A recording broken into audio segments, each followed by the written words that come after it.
They tried to find me for moving in, until I showed them I owned their entire HOA. I had barely pulled into my new driveway when three people with clipboards approached, all wearing the same smug smiles. "Welcome to Maple Hollow Estates," said the one in front, a woman with oversized sunglasses and a tone that could slice through glass. "I'm Carol, the HOA president. Before you unpack, you'll need to sign these." She handed me a thick folder labeled Community Compliance Packet. I flipped through it: lawn color codes, mailbox height requirements, approved curtain shades. They were treating me like a new recruit, not a homeowner. I smiled politely. "I'll take a look." Carol's tone hardened. "You'll need to sign by Monday or face penalties." Behind her, two men, board members, nodded like bodyguards. They didn't know yet that I wasn't here to join their HOA. I was here to observe them, and eventually to collect from them. Because Maple Hollow Estates wasn't their kingdom.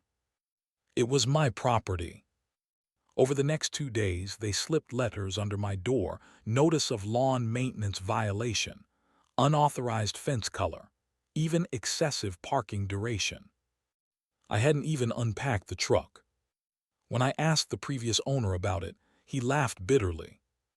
"They've been like this for years. Think they own the neighborhood. But the HOA leases this entire subdivision from a holding company. Old paper deal from back when the land was privately managed."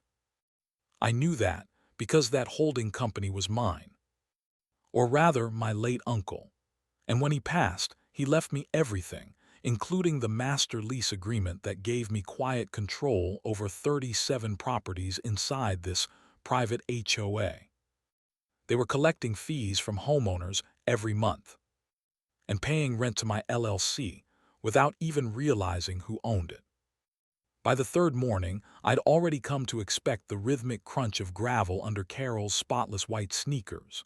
Sure enough, there she was again, clipboard in hand, face pinched like she'd been sucking on a lemon. "Sir," she called out before I could even close the garage door, "this is your second notice." I didn't even get a good morning. "You've violated several HOA rules already. Your truck cannot stay overnight in your driveway, and your grass is," she squinted down at her sheet, "non-compliant." "Non-compliant grass," I echoed, raising an eyebrow. She nodded sharply as though she'd just uncovered a serious crime. "Yes, it's too tall. HOA Code Section 12.4 states." "Actually," I said, stepping closer, "Section 12.4 doesn't apply to lots under private lease." Her mouth opened, but I wasn't finished. I'd spent the previous night digging through every line of their operating charter, and I knew exactly where her authority stopped. "Page 3, I continued. "Paragraph 2, last sentence." Her eyes darted to her clipboard. I could see her lips silently tracing through words she clearly hadn't read before. Her carefully rehearsed power stance wavered. "What are you talking about?" she asked, her tone losing its edge. I reached into my folder, one I'd brought outside deliberately that morning, and handed her a crisp photocopy of her own HOA's lease agreement. Highlighted, underlined, and annotated. "Because," I said evenly, "you're standing on property you rent from me." For a heartbeat, there was only silence. Then came the slow realization spreading across her face, the kind of dawning horror you only see when someone realizes the power they thought they had was built on borrowed ground. "Don't understand," she stammered, flipping through the pages as though the truth might suddenly change. "It's simple," I said, my tone calm but sharp. "The HOA's office, the community park, even this cul-de-sac, they sit on land leased from Thompson Holdings. That's me." She looked up, the clipboard trembling slightly in her hands. "That can't be right. The association we've always—" "Assumed," I interrupted. "You assumed ownership, but assumptions don't override contracts." For a long moment, neither of us spoke. The birds seemed to quiet, even the distant hum of traffic dimmed. The silence bent the air around us, heavy and strange. Carol's jaw tightened. This doesn't change the fact that you're subject to community standards. Oh, it changes everything, I said, turning back toward my garage. Because starting today, I decide which standards still apply here. She tried to salvage her composure, muttering something about consulting the board, but the tremor in her voice betrayed her. By the time she turned and stormed down my driveway, I was already smiling. The war had officially begun. By Friday morning, the entire neighborhood seemed to hum with rumors. Cars slowed when passing my house. Curtains shifted as I stepped onto the porch. Even the morning joggers, usually too polite for gossip, couldn't resist a sideways glance. Carol must have been busy spreading her version of events, the tale of an arrogant new resident challenging the sacred laws of Willow Ridge. She didn't realize I'd already rewritten the ending. At 8:04 a.m., an email hit my inbox. Subject: Urgent Landlord Inquiry. No greeting, no details, just a location. HOA Conference Room 10:00 a.m. I smiled. They wanted a meeting. Good.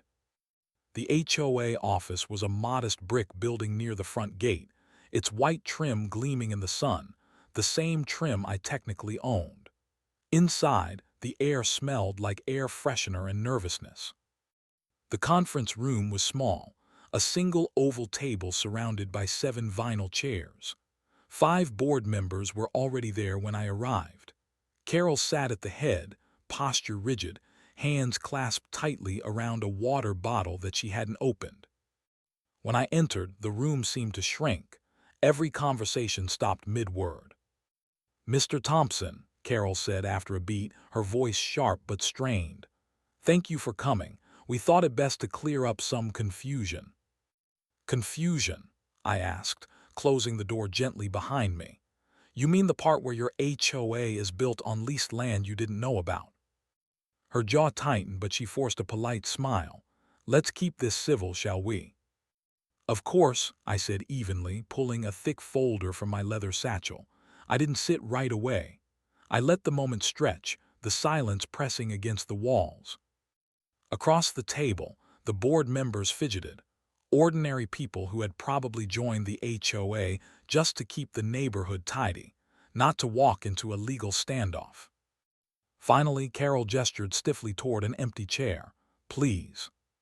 I sat, placed the folder in the center of the table, slowly unlatched the clip. "This," I said, spreading the top document, "is your HOA's 99-year land lease, originally signed with Thompson Management Group in 1989. It details the boundaries, terms, and annual renewal conditions for the property now occupied by Willow Ridge Homeowners Association." Carol blinked rapidly. "That's not possible. We've always assumed ownership," I finished for her. "I know, but assumptions don't rewrite contracts."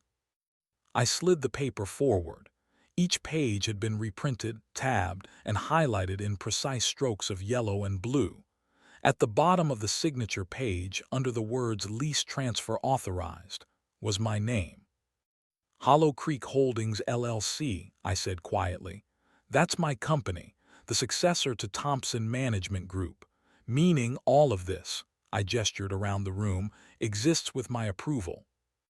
One of the board members, a middle-aged man in a golf shirt and trembling glasses, leaned forward. "Wait, so you're the landlord?" "Correct," I said.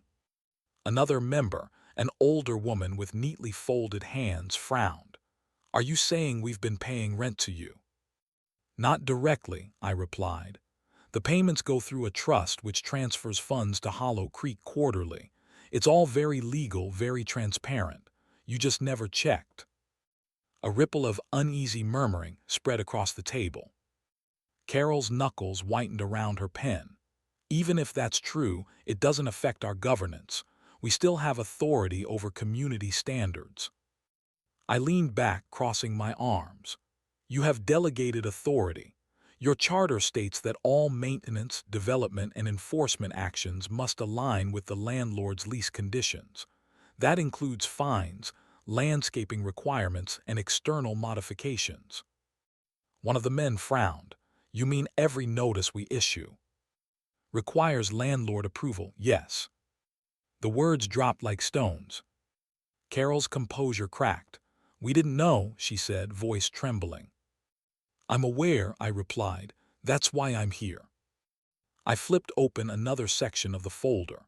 Inside was a printed email chain between the original developers and Thompson Management from 3 decades ago. I'd found it buried in archived property records. See this line? I pointed to a paragraph highlighted in orange. It states that the HOA operates as a subentity under lease jurisdiction, meaning any changes to policy, dues, or enforcement require notification to the landlord. You never sent one. Carol's lips parted, but no sound came out. Across the table, the treasurer, a quiet man named Lee, who'd barely spoken since I arrived, cleared his throat. Carol, is this true? She shifted in her chair. I'm not sure, the previous boards. Didn't read the contract either, I finished. It's a pattern. The room fell silent, except for the hum of the air conditioner. Finally, the secretary, a petite woman with a polite voice, broke the tension. Mr. Thompson, what exactly are you asking from us? I smiled faintly. I'm not asking for anything. I'm informing you that, effective immediately, any HOA fines, restrictions, or construction projects on leased land will require pre-approval from Hollow Creek Holdings. Carol's eyes widened. You can't do that. Oh, I can, and I have.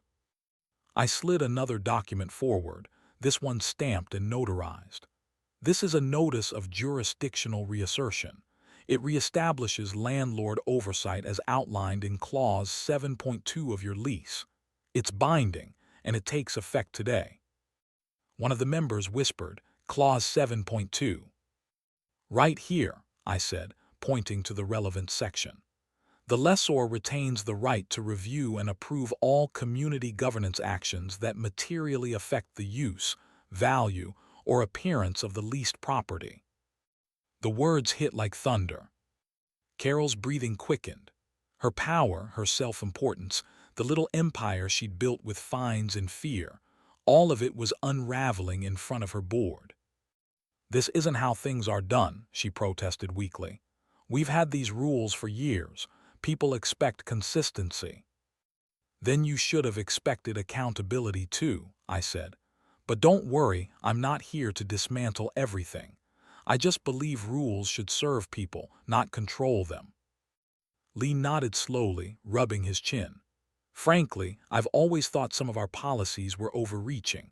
The parking bans, the mailbox inspections. Carol shot him a sharp look. Lee, not now. But it was too late. The cracks were widening. The woman beside him chimed in. And those lawn height violations. My neighbor got fined last year just for planting a wildflower bed. Carol's voice rose. Those policies maintain property values. I leaned forward, calm as ever. Actually, they maintain fear. There's a difference. Her face flushed red. I stood slowly, letting the chair scrape deliberately against the tile. Here, what's going to happen? I said. You'll review the lease with your legal counsel. You'll draft a revised compliance policy that aligns with actual jurisdiction.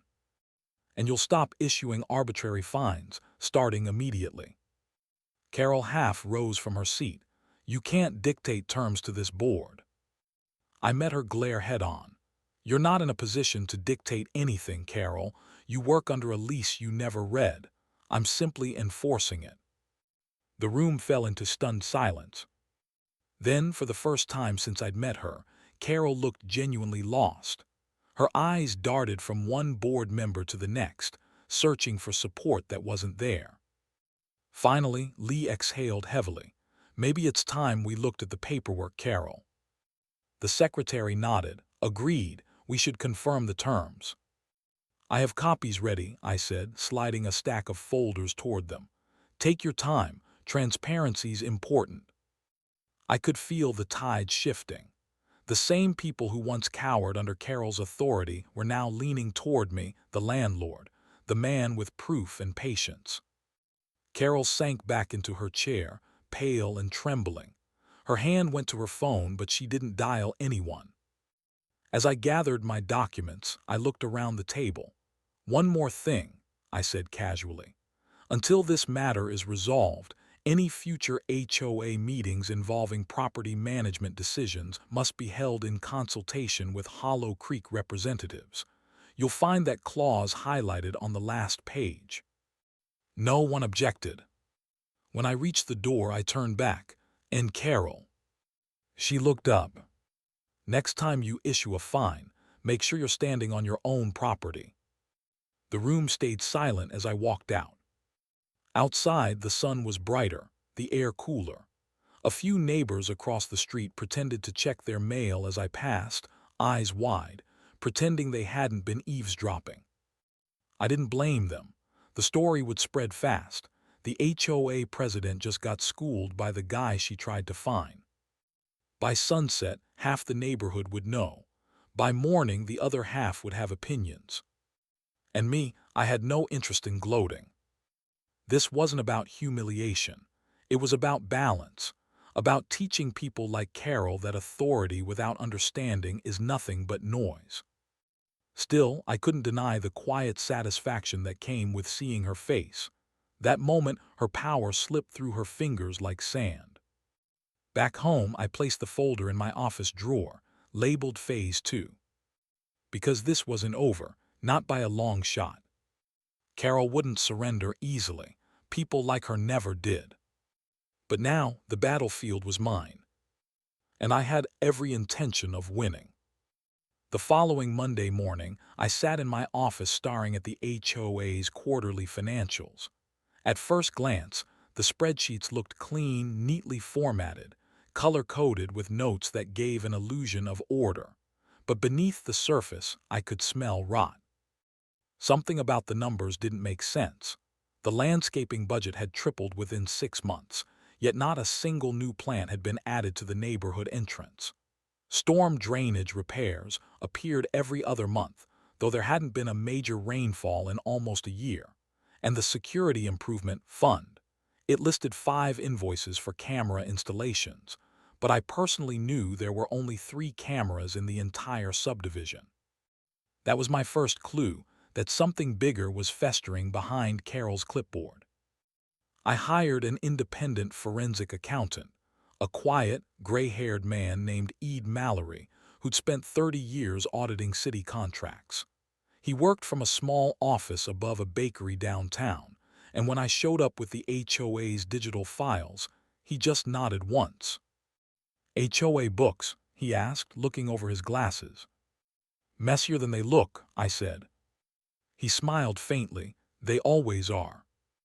Ed dove into the records like a surgeon cutting through scar tissue. For 3 days, I barely heard from him. On the 4th, he called and asked me to come in. When I arrived, he didn't say a word at first.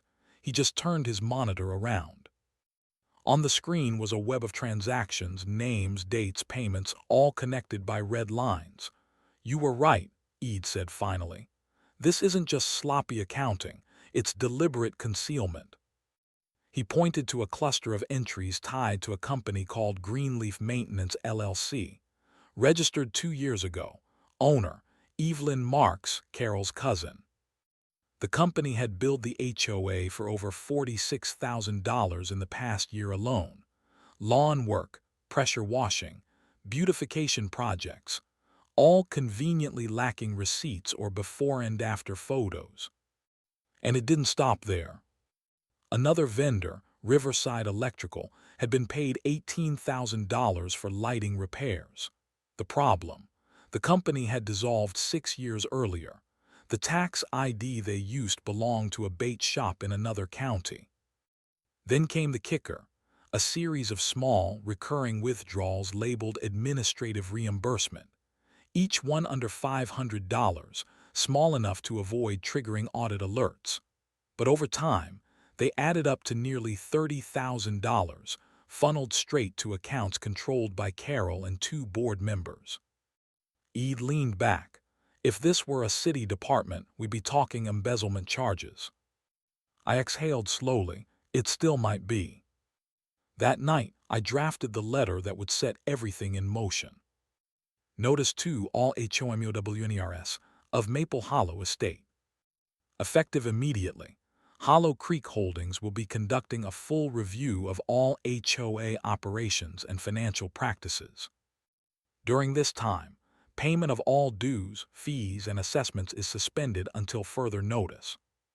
Please direct all correspondence regarding HOA matters to Office of Property Oversight, Hollow Creek Holdings, LLC.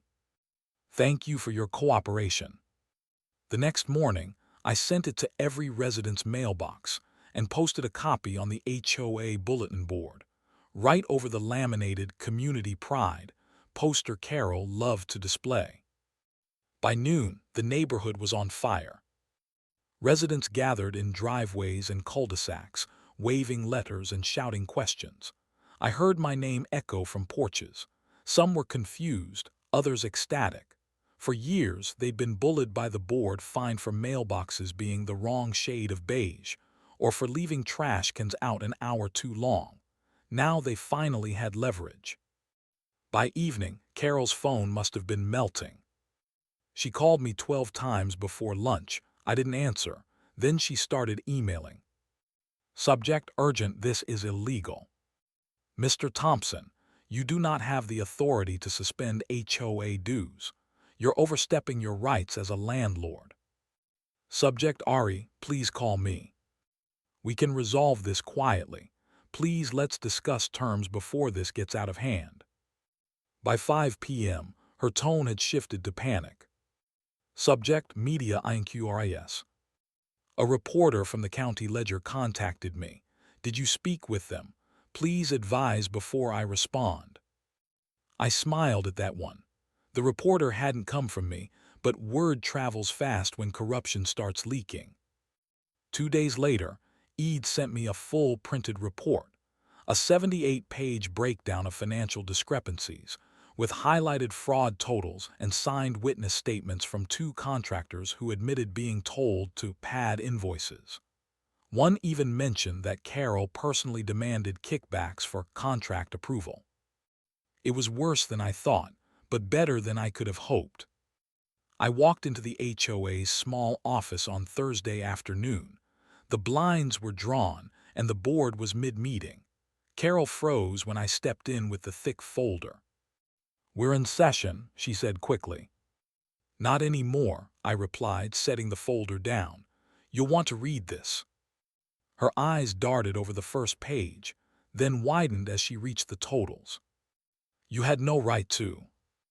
"I have every right," I interrupted. "Hollow Creek Holdings owns the land your HOA operates on. That makes me your lessor, and under the terms of your lease, I have the right to audit financial performance at any time." The room went silent. One board member, a quiet man named Frank, leaned forward. "Is this real?" "Every cent," I said. "Every signature, every ghost invoice." Carol's face drained of color. She tried to gather the papers, but I stopped her hand. "Copies are already with my attorney, and with the county's fraud investigation unit." Her jaw trembled. "You can't just ruin everything we've built." I looked around the table. "You didn't build a community, Carol. You built a racket, and you did it on my land." As I left, I could hear shouting break out behind me, board members turning on one another, accusing, deflecting, desperate to shift blame. That weekend, the neighborhood felt different. The tension that had ruled the air for years began to lift. People waved when I walked by. A few thanked me quietly, almost afraid Carol might still be watching from behind her curtains. But she wasn't outside, not anymore. Rumor had it she'd driven to the county office herself to clarify misunderstandings. By Monday, the HOA's website was down. Their treasurer had resigned. And Carol, she finally left me a voicemail that didn't sound angry, just hollow. "You don't understand what you've started, Mark. You think you've won, but these things don't just end. People will come asking questions, people you don't want knocking." I replayed it twice, studying the tremor in her voice. It wasn't a threat, it was fear. That's when I realized this wasn't just about money anymore. There was something else, someone else, behind that HOA's curtain. The audit hadn't ended the fight. It had just pulled the first thread loose. And when it all unraveled, I'd be standing there holding every piece. It started quietly. No fireworks, no grand announcement, just silence. The kind of silence that fills a community when fear changes sides. Within 2 weeks of my audit notice, the HOA's perfect little structure began to unravel thread by thread. Their first domino fell when the reserve account, the fund they used to pay for all community operations, was frozen. My LLC's ownership over the land lease meant that, technically, every dollar collected in that account required landlord authorization. Without my signature, the bank locked it.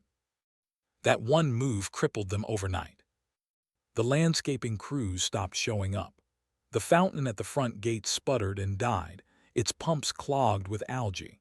Trash collection lapsed because the vendor, unpaid for 2 months, refused to roll another truck down Maple Hollow's streets. Residents started noticing. First the smell, then the weeds. A few old neighbors, the same ones who'd once nodded fearfully at Carol's clipboard, now cursed her name in open daylight. By the end of the week, the HOA inbox was flooded with angry emails, not addressed to me, but to her. "Where's my refund for last month's fine? You said the playground repairs were scheduled. Where's the money going? I paid for a new gate code and still don't have access." The empire of control she'd built on fear was collapsing into dust. Meanwhile, I was busy with paperwork of my own. Ede, my accountant, had finished compiling the full audit package. With his help, and a quiet nudge from my attorney, I sent the findings to the County Department of Property Oversight. Every fraudulent contract, every misused dollar, every fabricated invoice was carefully documented and indexed. When the county investigators reviewed the material, they didn't even need a week. The evidence spoke louder than any defense Carol could invent. Under Section 14B of the county's charter regulations, any HOA operating in violation of its founding lease or engaged in financial misconduct could have its corporate charter revoked. It was a rarely used clause, but it existed for situations exactly like this. On the 10th day, the county sent their verdict in a single-page letter. To Maple Hollow Homeowners Association. Ray, charter violation and lease breach. Following review of submitted financial audits and lease terms, the Maple Hollow Homeowners Association is found to be in material noncompliance with its operating charter and governing lease. Effective immediately, the association's charter and enforcement privileges are hereby revoked. All common property shall revert to the lessor, Hollow Creek Holdings, LLC.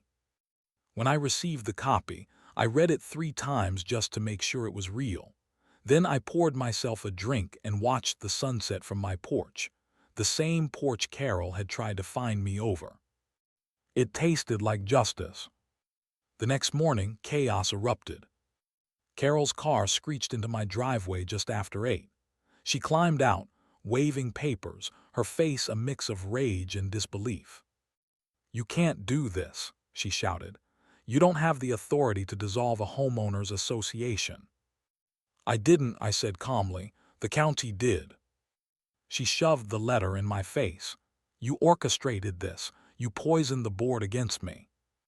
I looked her dead in the eye. "You did that yourself." For a moment, she just stood there, trembling, breathing hard, clutching the useless papers like they could somehow save her. "I'll sue you," she hissed, "for malicious interference, for defamation, for everything you've cost me." I almost laughed. "Every piece of paper you filed, every form you've signed, every dollar you took from this community, it all leads back to me." Her brows knitted in confusion. "What are you talking about?" I stepped closer, lowering my voice. "Your HOA's land lease, Carol. You operated your little kingdom on land you didn't own. My LLC holds that lease. which means every action your board took without landlord consent was unauthorized. Every meeting you held was technically trespassing. Her lips parted, but no sound came out. You didn't just violate policy, I continued. You violated property law. She staggered back a step, clutching the papers to her chest as if the weight of what I said had hit her physically. For once, Carol had nothing to say. By the end of that week, the Maple Hollow HOA ceased to exist in every practical sense. Their email bounced. Their official website went offline. Even the sign at the entrance, "Welcome to Maple Hollow, a managed community," was quietly removed under county order. But the fallout went further. Vendors demanded payment for past contracts, and when they realized the HOA's account was frozen, they filed small claims. The board's treasurer, Frank, resigned and immediately turned over internal documents to the county in exchange for leniency. 2 more members followed suit, hopping to avoid charges. As for Carol, she doubled down. She filed suit against me personally, a flimsy case of malicious interference with community governance. But it fell apart almost instantly. My attorney attached the lease documents, proving beyond any doubt that I was the legal property lessor. The judge dismissed her claim with prejudice, calling it an abuse of process. When the gavel hit, she looked like someone had drained the color from her soul. After court, I passed her in the hallway.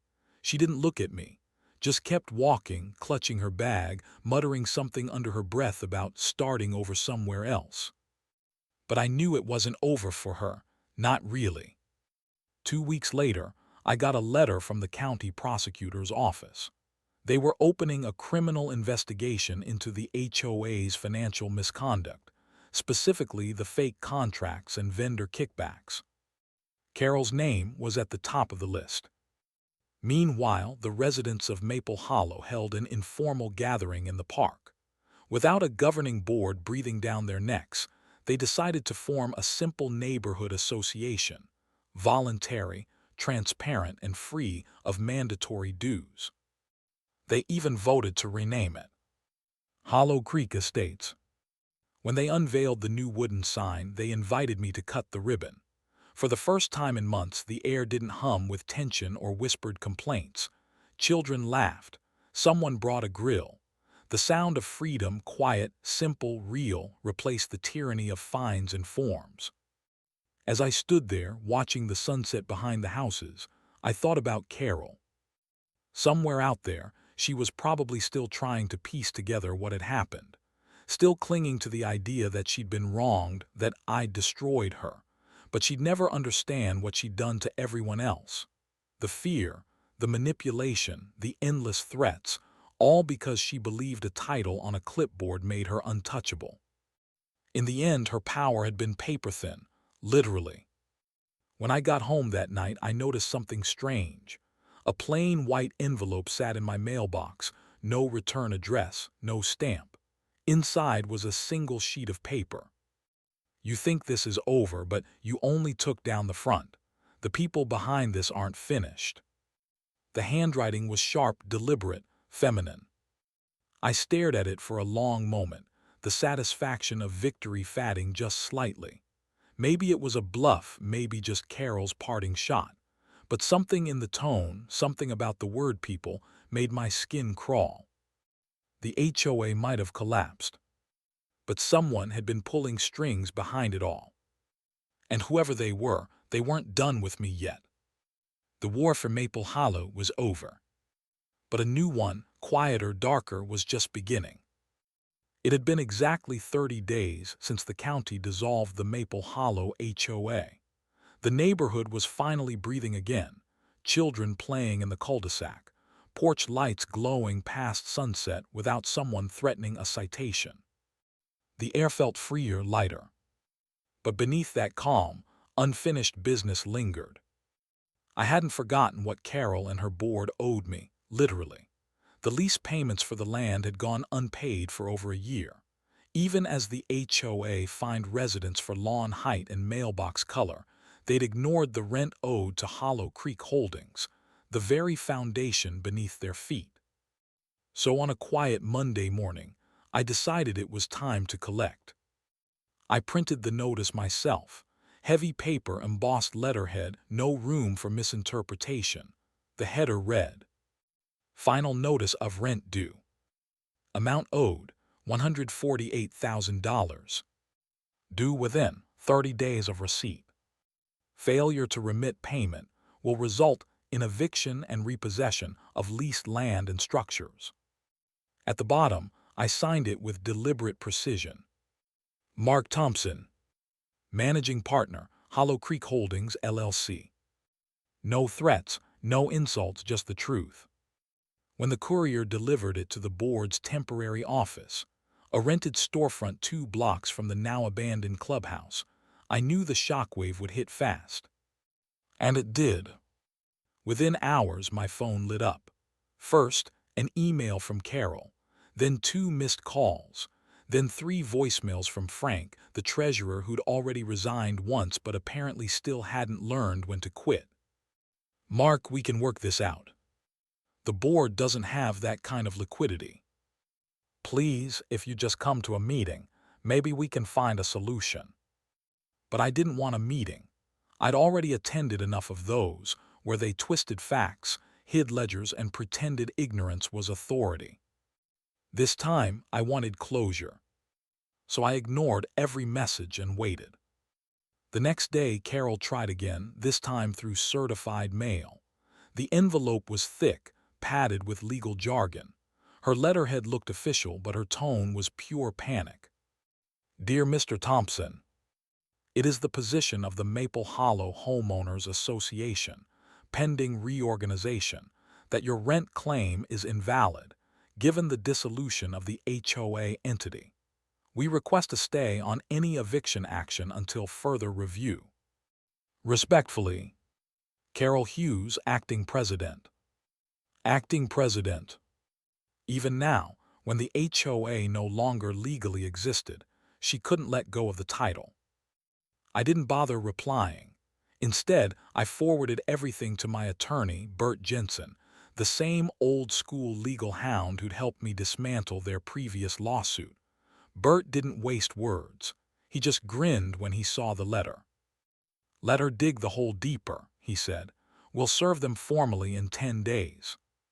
10 days later, the official notice of eviction proceedings went out, filed with the county sheriff's office, served to each board member, and posted on the doors of the old HOA clubhouse. That same afternoon, I took a drive through Maple Hollow. The once pristine lawns now looked human, a few weeds here and there, kids' bikes lying on driveways, neighbors actually talking instead of whispering. It was messy, but it was real. When I reached the clubhouse, I parked across the street. Carol was standing there, flanked by what was left of her board, 2 exhausted men, and 1 woman with a stack of folders pressed to her chest. They saw the notice taped to the glass door. "Property under repossession. By order of the county sheriff and Hollow Creek Holdings, LLC." The color drained from Carol's face. She ripped the paper down, crumpled it, and tossed it on the ground. Then she spun on her heel and shouted something I couldn't hear, her voice thin and sharp against the wind. I didn't get out of the car, just watched. She paced the walkway, gesturing wildly at her board members, her hands shaking. One of them tried to calm her, but she shoved him away.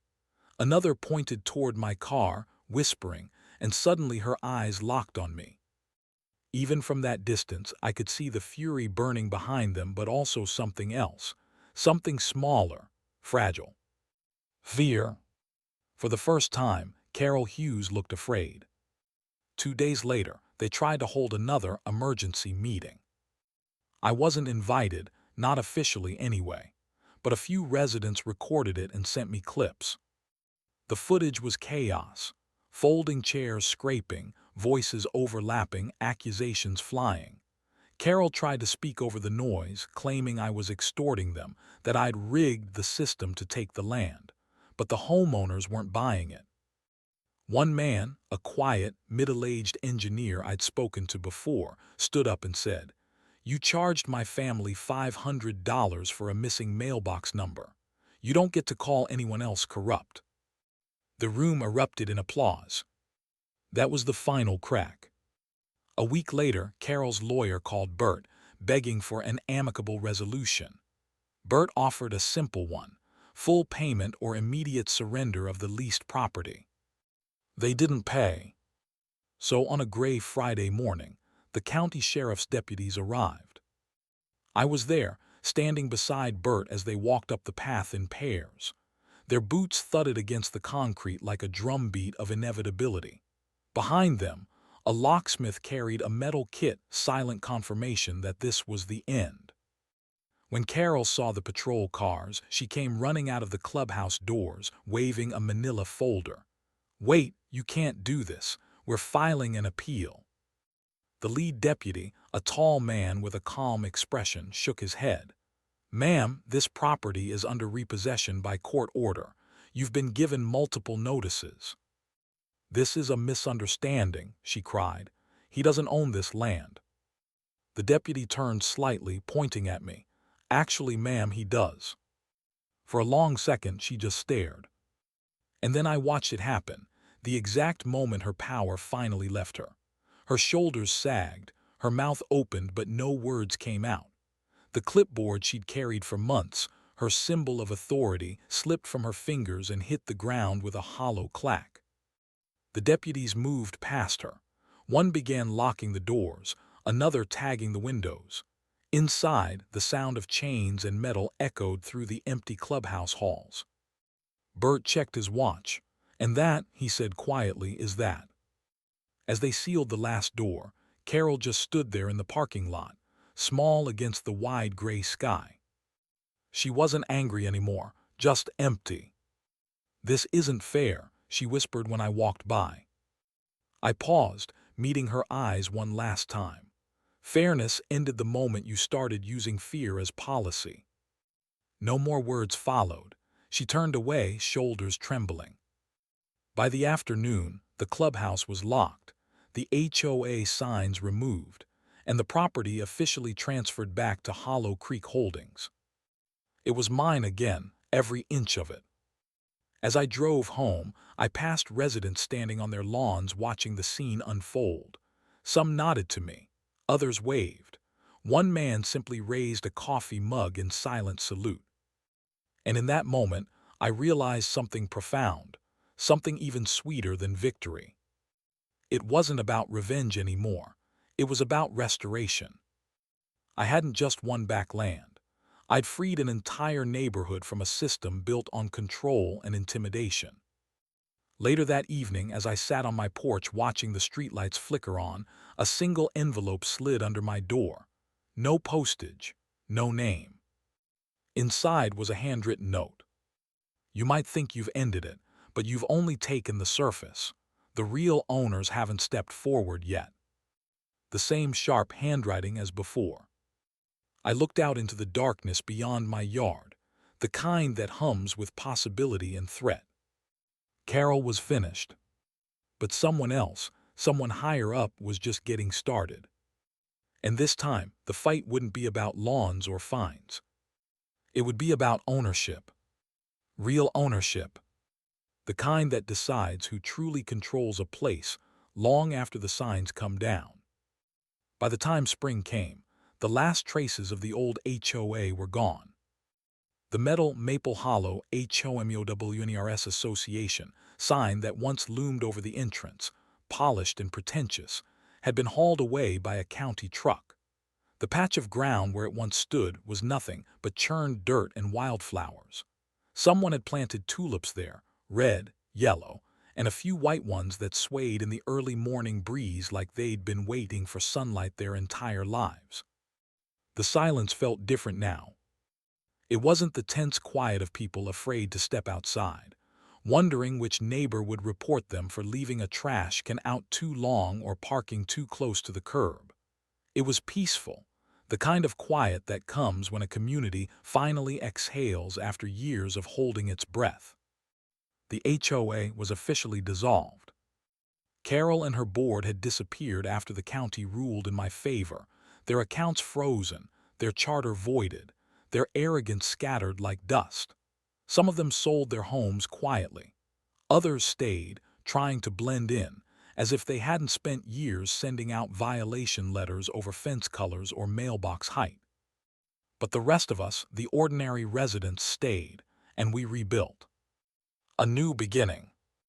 The Maple Hollow Neighborhood Trust wasn't born in a boardroom or through lawyers. It began in my driveway one Saturday morning when half a dozen neighbors stopped by, coffees in hand, wanting to know what came next. "So what happens now?" asked Nora, the retired nurse who used to get fined every spring because her rose bushes extended past the curb. "Do we still have to pay dues to anyone?" I smiled. "Not to them," I said, "not anymore." We decided right then to form something new, not an HOA, not a replacement government, but a resident trust. Something transparent where every cent and decision was public. No fines, no intimidation, no presidents sitting in glass houses pretending to be kings. We held our first meeting under the shade of the old maple tree near the pond.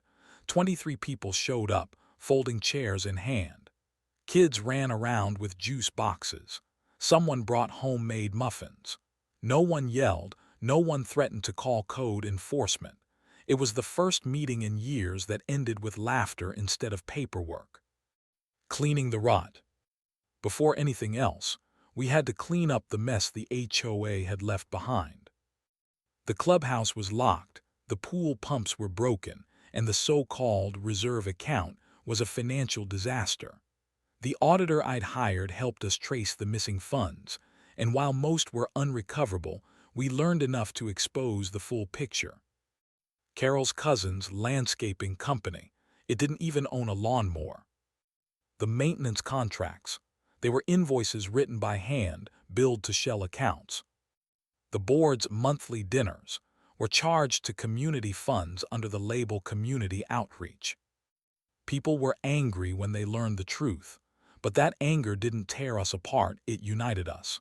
For the first time, we had a shared purpose, fixing what they'd broken. We started small.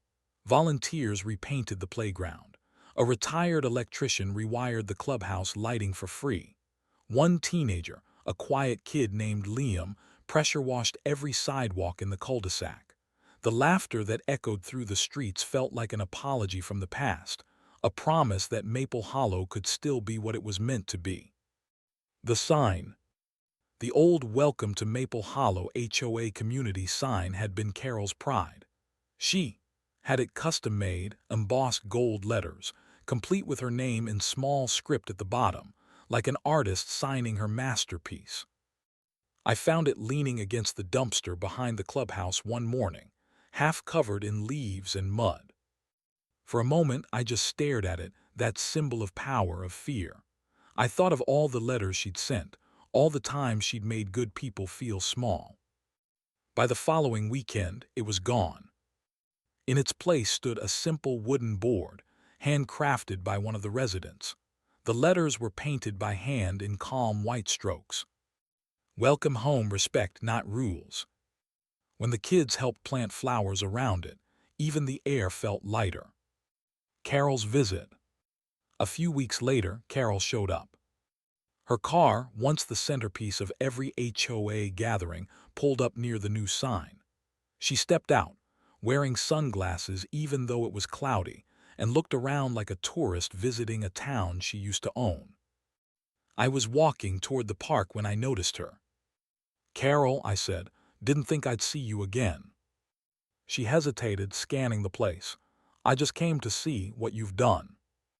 Her voice was smaller, not the commanding tone she'd used in every meeting. I nodded toward the park. "It's what we've done," I said. "Everyone helped." She studied the sign, her jaw tight. "You really think you can run a neighborhood without rules, without order?" "We don't need control," I said, "just trust." For a second, she looked like she might argue.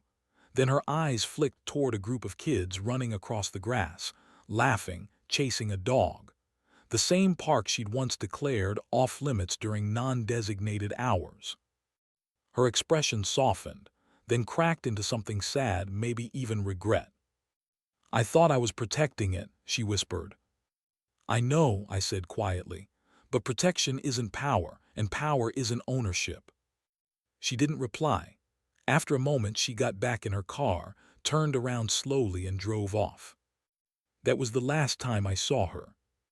Restoring balance. Weeks turned into months.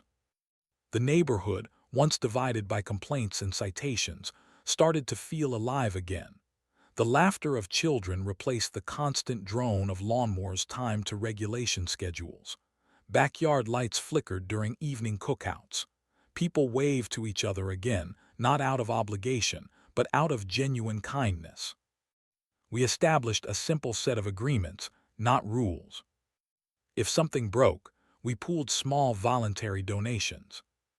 If someone needed help, we organized community days.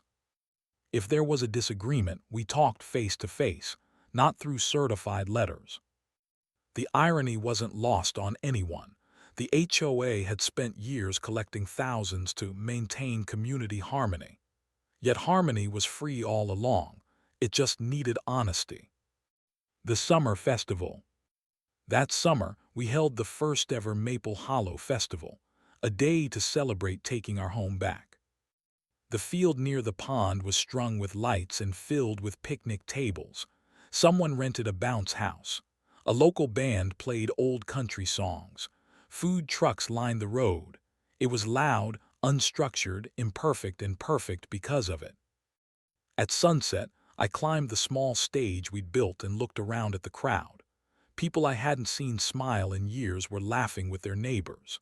The same man who'd once been fined for hanging holiday lights too early now ran the grill, handing out free burgers.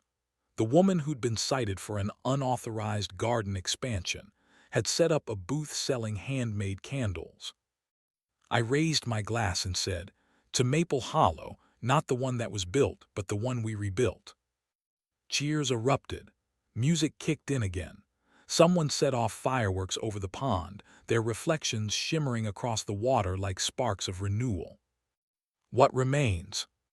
Sometimes late at night, I walk past the old HOA office. The blinds are gone, the walls empty.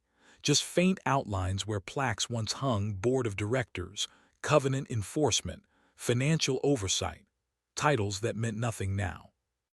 I think about the years Carol spent guarding this place like a fortress, about the fear she wielded like a weapon, about the people she drove away. And I think about how fast it all vanished, not through violence or chaos, but through truth. The land remembers who really owns it. One evening, I found a small envelope slipped under my door. Inside was a short note in Carol's handwriting. "I sold the last property and moved away. I'm sorry for how things turned out. I see now what you meant by respect. Take care of Maple Hollow." No signature, no return address, just that, a quiet end to a loud rain. I folded the note and tucked it into the drawer of my desk, next to the original lease papers that started it all. Peace returns. Now when I wake up and step outside, I hear laughter instead of silence. Lawns aren't measured, they're enjoyed. People aren't fined, they're heard. And for the first time since I bought that land years ago, I don't feel like the outsider. I feel like part of something bigger. Maple Hollow became a living lesson. Power can't be forced, community can't be bought, and respect, real respect, can't be demanded through letters or laws. It has to be earned. And when it's earned, it lasts.